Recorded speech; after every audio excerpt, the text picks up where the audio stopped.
In this video, I'll show how to use color variables in Figma to update multiple components at once.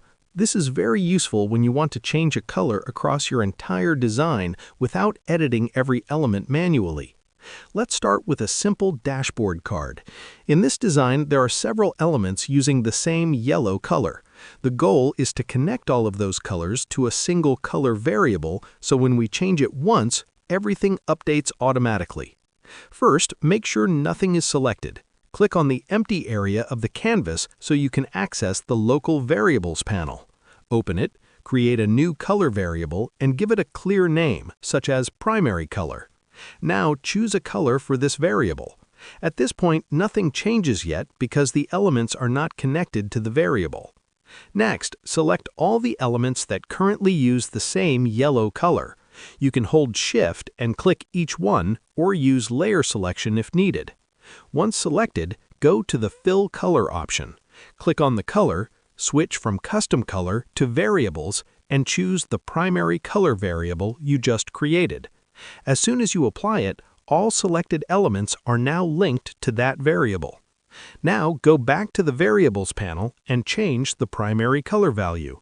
You'll notice that every connected element updates instantly. This is the main benefit of using color variables. Repeat the same process for any other elements that should follow the same color rule. Select them, replace their fill color with the same variable, and confirm everything is connected properly. Next, let's make the color change interactive. Select a color option element, such as a circle or button. Go to the Prototype tab and add an interaction. Set it so that on click, the primary color variable changes to a specific color. Choose the color you want from the color picker. Do the same for the other color options. You can speed this up by copying and pasting the interaction, then just changing the color value for each one. Once that's done, open the Prototype preview. Now when you click different color options, the entire UI updates instantly. All components connected to the variable change together in real time. This approach keeps your designs consistent, saves time, and makes large updates much easier. That's how you can use color variables in Figma to control and update multiple components efficiently.